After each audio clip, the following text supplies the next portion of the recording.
saudoso de poder regressar após alguns domingos, também atendendo a congregação, mas principalmente com dificuldades na saúde da família, mas sabendo que nas mãos de Deus tudo tem um caminho a bom termo. E damos graças pela vida dos nossos familiares, pela vida de cada um irmão aqui presente, e vamos trabalhar para o Senhor.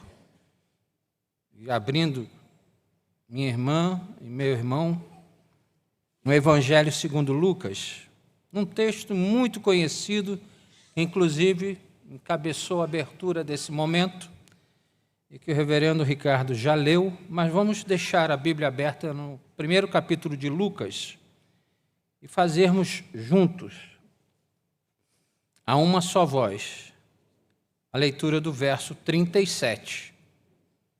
Lucas 1, verso 37. E queremos antes orar, que as palavras dos meus lábios e o meditar do nosso coração sejam agradáveis na Tua presença, Senhor meu e Redentor nosso. Juntos a uma só voz, porque para Deus... Aleluia. É um dos temas mais difundidos hoje nas pregações e testemunhos que os pregadores modernos têm feito. O firme propósito é alcançar a necessidade de cada um dos seus ouvintes. Entram por esse caminho que é de verdade, da verdade, mas buscando explorar carências financeira, afetiva, familiar, de saúde, de fé, enfim, oportunistas. Mas sim, isso aqui é uma grande verdade, porque senão não estaria na Bíblia. De novo, leia comigo essa verdade para que seja marcante. Vamos de novo? Porque para Deus não haverá impossíveis em todas as suas promessas. Isso aqui faz nos lembrar rapidamente o quê? Não há impossíveis, é a onipotência de Deus. E falar de onipotência me faz lembrar do tempo de seminário. Temos um ali que, concluindo, é um apaixonado. Nós sabemos que a onipotência, e você logo lembra os dois seguintes, onipresença e onisciência, são atributos incomunicáveis, segundo a sistemática, chamada teologia sistemática ou sistematizada, fácil de guardar, de botar em paredes e como se fossem caixinhas organizadas, você vai conseguir entender.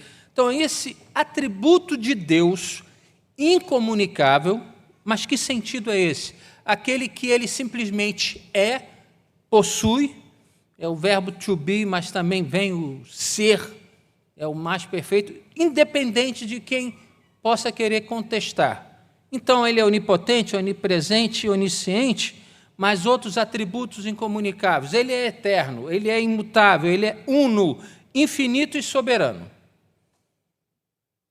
Mas ele também comunica, ele se relaciona, ele compartilha com o ser humano os seus atributos comunicáveis. O amor é o principal. Nós trazemos logo à memória, Deus é amor. Mas também Deus é bondade, é misericordioso, é justo, é santo, é verdadeiro, e isso ele traz e compartilha com o seu povo e até com toda a criação.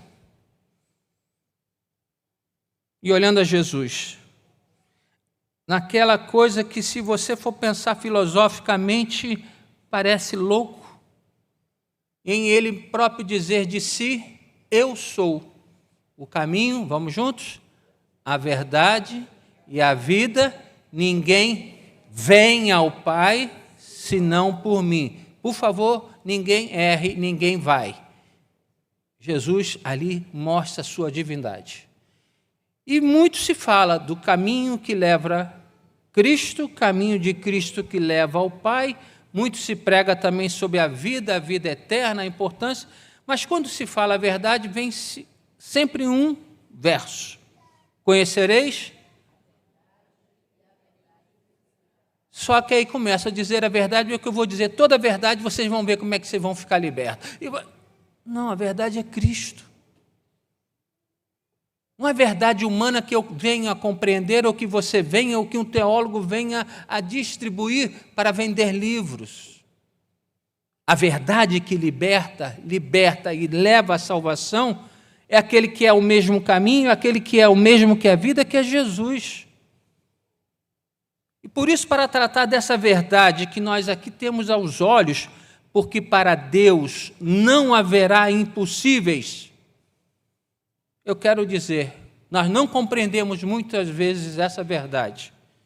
Muitas vezes somos enganados, dibrados, levados a erros, devido, como o tema vai propor, a nossa miopia da verdade.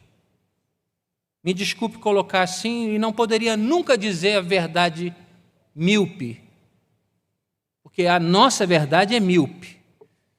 Mas olhar uma verdade que é eterna como uma que aqui está manifesta aos teus olhos, eu peço que você mantenha, por favor, minha irmã, meu irmão, nessa passagem histórica em que eu pincei esse verso, mas tem todo um porquê de tentarmos compreender esta verdade. É importante você entender a nossa miopia da verdade. O Evangelho é uma boa nova, todos nós sabemos, e é aplicado. E aplicado em nós tem uma resposta verdadeira somente naqueles que age e transforma toda a personalidade, todo o seu ser. Senão não é verdade. Jesus e os seus apóstolos mesmo advertem sobre uma resposta parcial na vida daqueles que são alcançados por essa verdade, ao invés de uma resposta, de uma mudança completa e integral. Vamos entender. O Evangelho não é aquilo que é preparado e trazido ao coração do crente para produzir uma reação apenas na esfera de sentimentos. Eu me emocionei, isso é maravilhoso. Não é só isso. Não produz nada se for só na emoção. Produzir doces momentos passageiros, que passageiro fica, e aí continuam os problemas, continua o olhar míope de uma verdade que se ali poderia começar a transformar a vida. Jesus exemplificou esses, e eu queria trazer à sua memória, quando ele pregando sobre a pregação da palavra, a pregação sobre esta verdade, a pessoas que são como solo rochoso, lembra? A semente cai. Como caiu em solo fértil e frutificou, muitos têm solo rochoso no seu coração e na sua mente, que faz ela secar e murchar e morrer a semente. Mas também aqueles que seguiram Jesus até certo ponto e depois desistiram e voltaram. Eu lembro do jovem rico. Também lembro aquele filho da parábola em que o pai, filho, você é o mais velho, vai lá e faz isso. Ele diz, tá bom, pai, eu vou lá. Você é meu pai, o senhor é que manda. E ele não vai, não faz. O Evangelho de Jesus Cristo não tem, então, o propósito de apelar única para as emoções. Não é apenas para produzir resultados emocionais e nada mais, não. O propósito é tocar nas profundezas do coração, sair da emoção, levar para a vontade, é o volitivo, mas da vontade que penso, eu tenho que fazer. Então, da forma que o meu Senhor está dizendo, levar à ação. É agir nesse homem integral, em que tem emoções, sentimentos, direcionamentos, desejos, sonhos, mas que vai e faz. Porque há muitos que conseguem passar por essas duas etapas, depois começam a dizer, mas tudo está tão difícil. Me permitam um parênteses, daqueles que se formam, daqueles que veem a necessidade de poder ter a sua independência financeira, não ficar dependente dos pais, e até mesmo às vezes casam, e ficam a lamuriar-se e a dizer, eu sei, eu tenho formação, eu tenho capacidade, mas na hora de ter que botar o esforço, botar o agir, e suar, acomoda-se e dizer, está muito difícil. Mas está difícil para os outros, porque os outros conseguem. Ainda mais você se crê e recebe esse Jesus como Senhor da sua vida e conhece as verdades que aqui estão sendo reiteradas e jogadas na nossa cara, porque para Deus não haverá impossíveis em todas as suas promessas. O justo prosperará, está na Bíblia. E por quê? Então nós ainda estamos mendigando? Não vai ver o justo mendigar pão. Será que você então está agindo como servo verdadeiro desse Deus, do impossível? Em tudo que somos, em tudo que possuímos, estará agindo essa verdade. O cristão crê, sente e faz o que o seu Senhor mandar. Mas vamos olhando aqui o texto, manter os olhos para considerar por que o Evangelho produz tal efeito nesse verdadeiro cristão. Como pode, então, agir de forma completa em toda a sua área essa verdade que nós aqui manifestamos? E eu quero lembrar algumas verdades para esta verdade. Muitas pessoas, às vezes, não entendem que estão perdidas. E só vai buscar encontrar salvação aqueles que já se compreendem perdidos. É difícil pensar.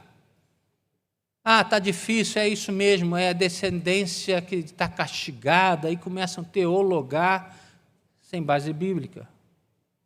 Teologar é falar sobre o que Deus é, faz e tem de plano para mim e para você. E esses querem teologar sem base bíblica, querem falar do que os outros estão falando. Isso é lamuriar-se, isso é ir a caminhos distantes do caminho que é Cristo. Eu sou o caminho, a verdade e a vida. E não há nada mais tolo como mulheres e homens que esquecem, primeira coisa da verdade, salvação é inteiramente de Deus, porque provém, é manifesta e é aplicada por Deus. Salvação tem sido concebida em outros termos. Pessoas querem dizer se podem ser ou não salvas, olhando o que os outros e eu mesmo faço. E chegam a escritores até consagrados que chegam e dizem-se cristãos verdadeiros, escreverem e pregam sobre salvação sem mencionar a ação de Deus. ênfase, o que devemos pensar e fazer? O homem se torna ativo, Deus passivo. Pior, muitos compram, dão valor, dão espaço, sem se tomar o devido cuidado de estudar o que a Bíblia diz, o que ela apresenta sobre essa verdade. O real incentivo para adorar a Deus, lembre-se, se os atributos incomunicáveis são o que Deus é, adoramos a Deus por isso. E naqueles que são comunicáveis, compartilhados com o ser humano, nós só temos uma atitude: louvar, agradecer a Ele.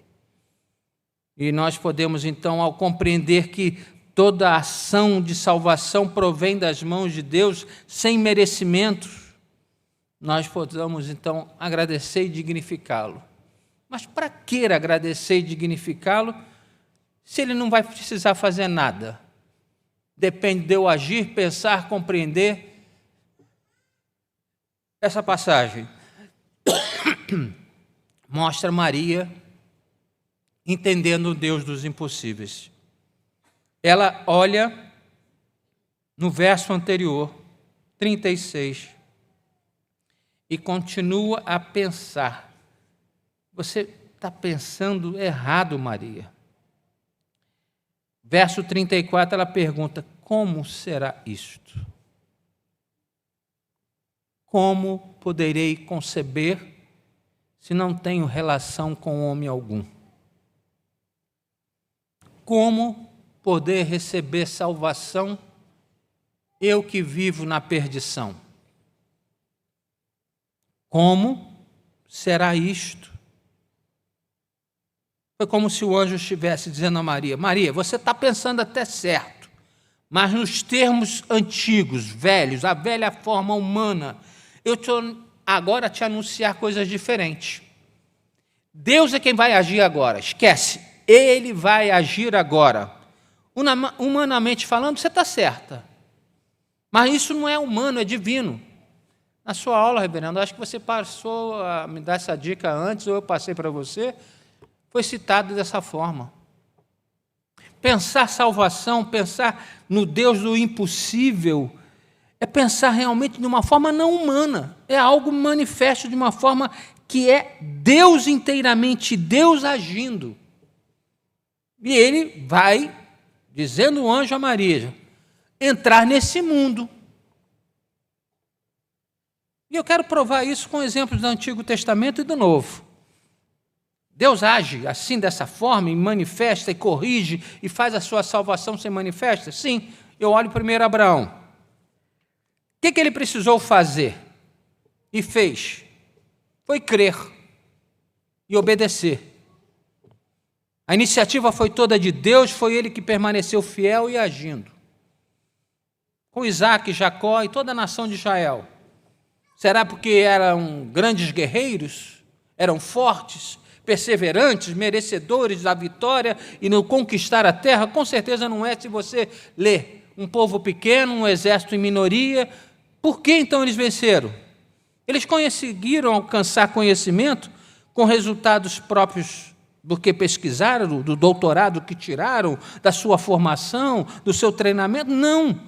É porque eles foram escolhidos e dessa mesma forma continuaram a pecar e a se desviarem de Deus, mas Deus deu-lhes vitória.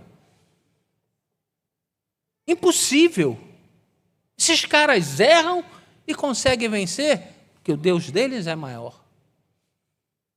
E aí, com todos eles, Deus sempre que foi em busca deles, alimentou-os, vestiu, protegeu-os, guiou.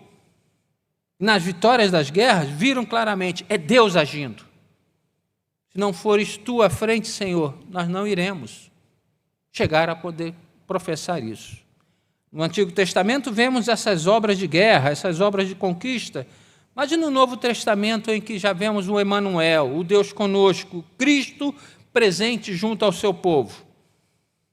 Aqui nesse momento desse mesmo capítulo você vai conseguir lembrar. Zacarias preparou, educou aquele que foi chamado precursor de Jesus, o seu primo, de diferença de 3 meses para nascer apenas, João Batista, pôde assim preparar o caminho pela ação em que naquele velho, pai de João Batista, ele não acreditou que ela já está velha, eu estou velho, não vai ter mais. Recebeu um castigo, mas depois a glória de poder ver manifesto aquele que foi a voz que se levantou no deserto. Mas o próprio João Batista, ao pregar arrependimento, como ele pregaria isso se não estivesse sendo preparado para ele preparar o caminho daquele que há de vir? A chegada do Filho de Deus, que viria para resgatar e pagar o preço pelo pecado. E nos lábios de Jesus. Jesus também, da mesma forma, insistiu em atribuir tudo a Deus. Você nunca se chocou em dizer, Senhor, quando se ocorrerá isso? Ele diz, só o Pai o sabe. Você nunca se incomodou em querer, Senhor, Tu és Deus, mas ele estava revestido da característica humana e deixou na mão do Pai, aquele que é uno, no seu atributo incomunicável. Ele diz claramente, pôde deixar, o Pai me sustentou, me levantou da morte e confiou a Ele, confiou a mim, diz Jesus, o mundo ao meu cuidado. E Ele deixa o auxílio hoje para consolo e instrução através do Espírito Santo. Por último, ainda no Novo Testamento, olhar a igreja, da qual você faz parte, da qual tem que ser chamada igreja de Deus e não igreja sociável, não uma igreja que é bom para frequentar porque tem muita festa. Mas como é que é a educação teológica? Como é que são os estudos? Ah, não, isso ocupa espaço e incomoda. Já ouviu igrejas assim? Eu tenho ouvido várias. Mas não tem escola bíblica dominical? Não, isso é muito rápido, a gente tem um encontro. Não, bom é no sábado, que é assim. Eu falei, o dia que isso virar uma igreja, talvez eu visite. Incomoda até parentes que querem me vender a ideia, passar a ideia do modernismo, e não de algo que vai ser eterno, mas sim passageiro, porque a moda vai mudar, e daqui a pouco vão ter outras formas para fazer. Verdadeiramente a igreja são membros que foram atraídos pelo poder de Deus, e repetem, como a oração hoje de consagração vem, porque tudo vem de Deus. E por isso os seus santos sempre o louvam, agradecem e glorificam pelo que ele é, que é o seu santo nome. Antigamente, muitos de nós tentávamos até alcançar o céu e vemos a história de pais, outros crentes antigos e até infamosos que buscavam nas vãs filosofias ou esforços humanos construir um conhecimento capaz de, subindo, chegar, quem sabe, mais perto de Deus. Lembra alguma coisa parecida? Mas há um degrau nesse construir essa escada de conhecimento e pensamentos e ações nobres, esperança piedosa, boas obras, mas há um degrau infinitamente alto que não se consegue ninguém alcançar o alvo celestial. São outras torres de Babel, sem encontrar o real e verdadeiro sentido da vida.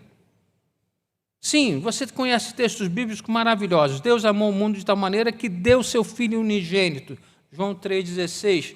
E também, Deus prova o seu amor para conosco em Cristo, morreu por nós, sendo nós ainda pecadores, Romanos 5. Compreender estas verdades, associada que para Deus não haverá impossíveis em todas as suas promessas, vai nos fazer verdadeiro cristão. E aí você vai poder, salvação é inteiramente de Deus. Primeira verdade. A segunda verdade sobre essa salvação é que ela é essencialmente sobrenatural e miraculosa. Não há o que você fazer. Não há jeitinho, não há forma para pegar um atalho, não há forma de eu vou fazer mais isso, que eu pelo menos vou ter um degrauzinho maior no céu. Não, esquece isso. Toda a honra e toda a glória pertencem ao Senhor. Longe de ser uma salvação resultante de esforços, de diligências humanas, ela é divina e sobrenatural. Explico. Primeiro, do jeito que ela foi realizada. Está aqui a forma primeiramente miraculosa. Se João Batista já foi milagre, 2 idosos, vamos falar 2 velhos, né? Mulher que já veio nem mais menstruasse, vamos ser claros, e nasce João Batista, foi milagroso. Mas muito mais, de forma única e maravilhosa e singular, foi a de Jesus, uma virgem conceber. Então, foi uma realização dessa verdade sobrenatural para salvar a mim e a você. O primeiro ato foi até no seu nascimento.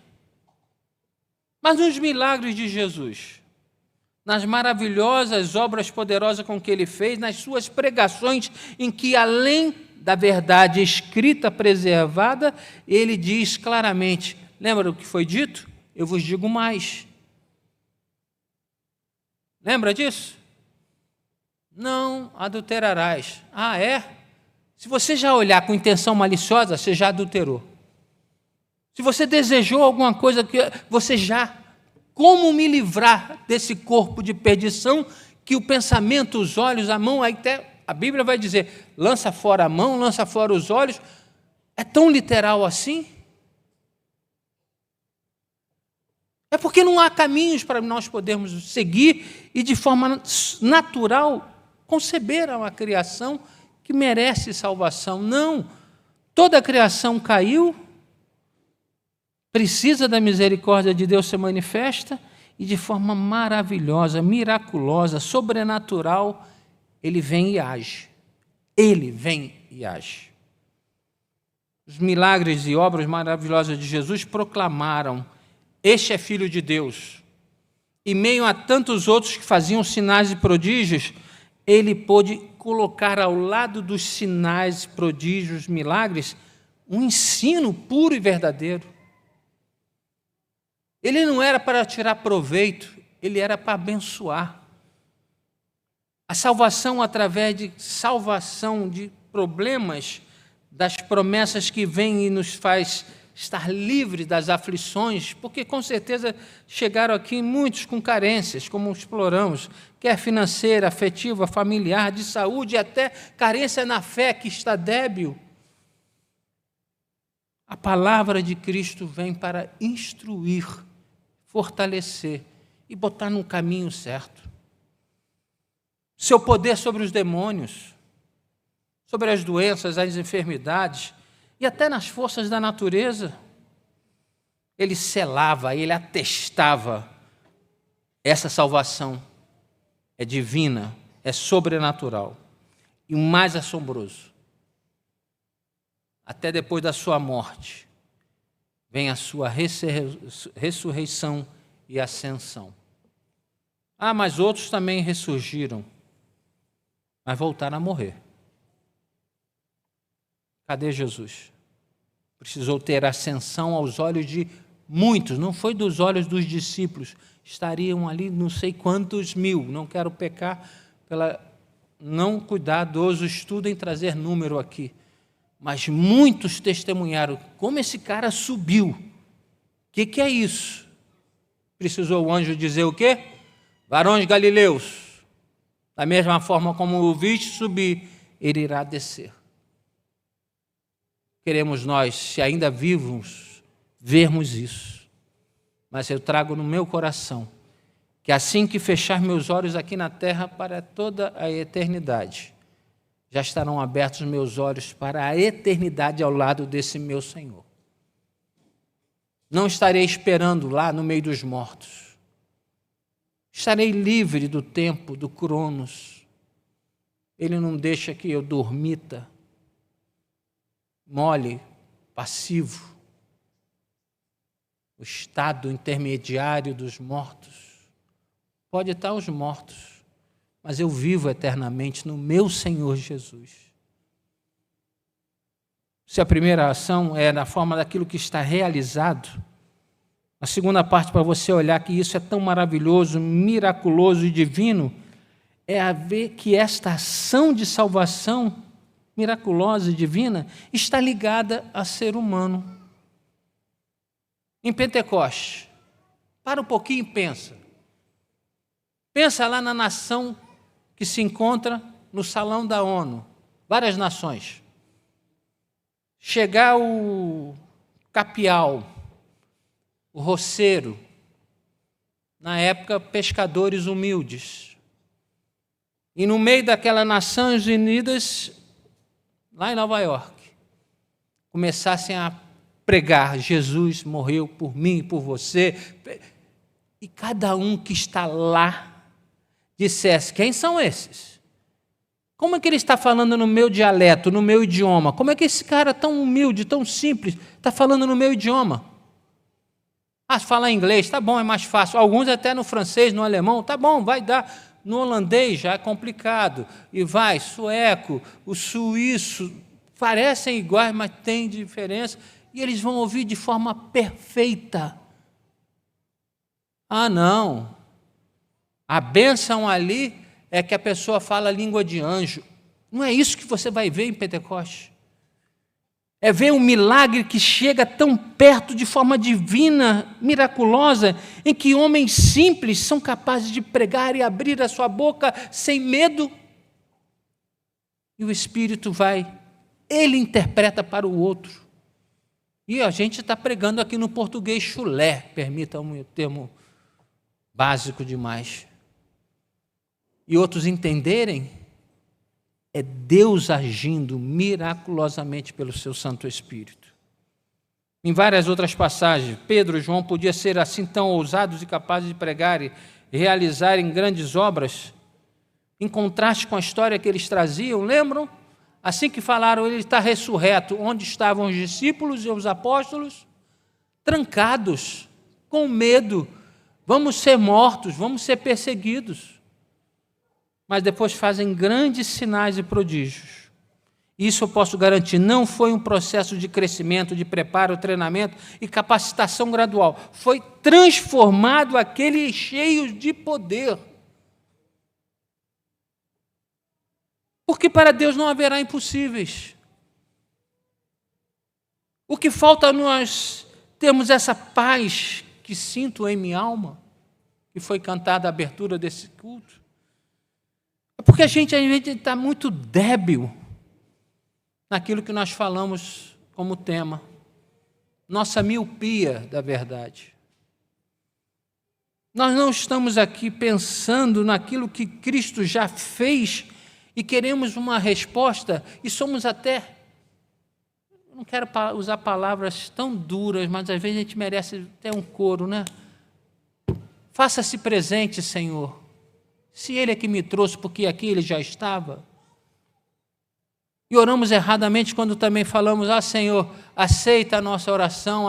Se Ele é que motiva você a abrir o coração e derramar tudo sobre Ele, para tirar o fardo sobre nossos ombros, nós não sabemos nem orar como convém.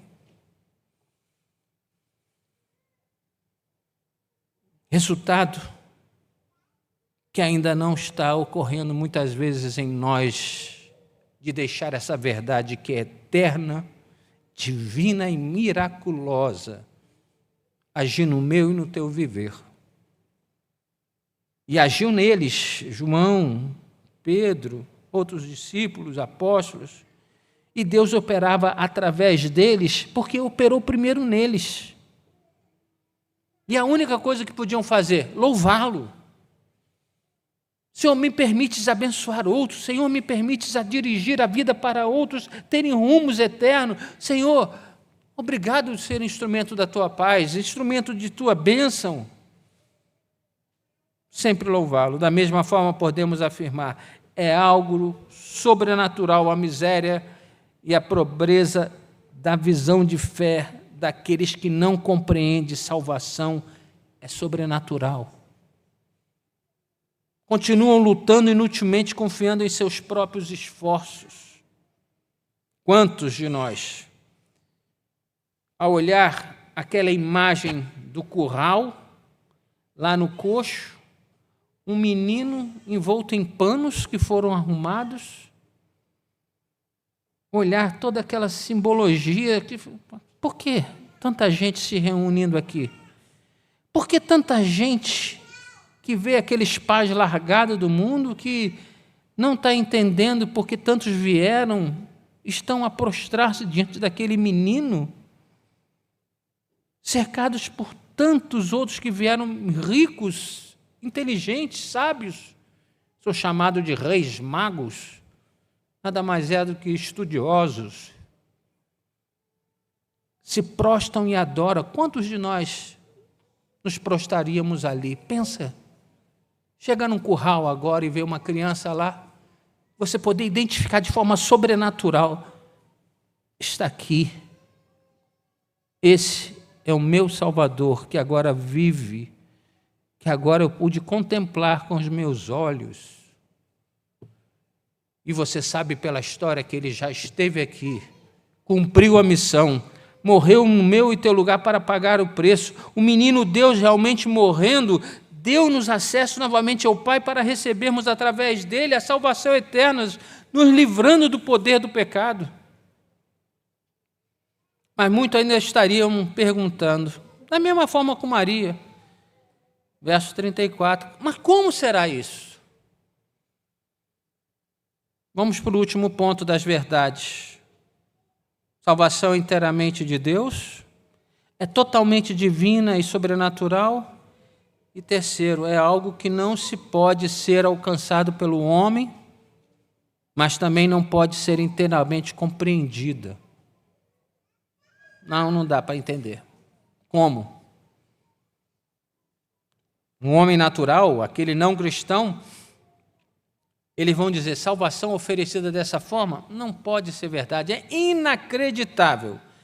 Nossos padrões de julgamento terrenos têm que classificar, impor categorias limitadas e finitas. Somos preparados no mundo, crer sinceramente em si mesmo e nos seus próprios poderes, através da minha força, da minha vontade e do meu saber. Esse é o treinamento que nós somos aqui preparados. Crer que o realista vai ser sempre bem-sucedido. aquele que enfrenta os fatos sem viver ilusões. É fácil compreender a pergunta de Maria, porque eu faria e você também.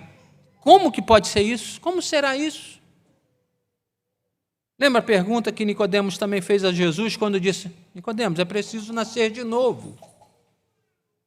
O que ele fala? Como? Como será isso? Como vou voltar ao ventre da minha mãe?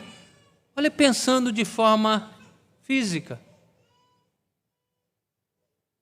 Os contemporâneos dos apóstolos questionaram a pregação da mesma forma, e até hoje é questionada filosoficamente. Como? Deus se encarnar? Deus morrer? Ainda mais numa cruz que simboliza a humilhação? Como será isso? Se nós não entendemos, nós dizemos, então eu não posso acreditar, a minha mente não comporta isso, é impossível isso. É um choque na mente finita para algo infinito e eterno. E só tem duas reações possíveis.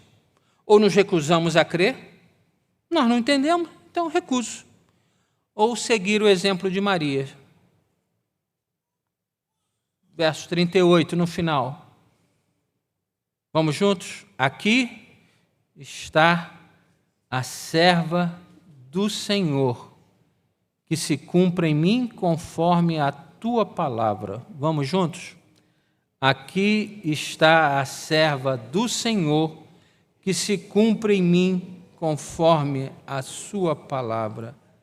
Será que eu posso desafiar você a aceitar e submeter-se sobre esta verdade? As verdades do Evangelho.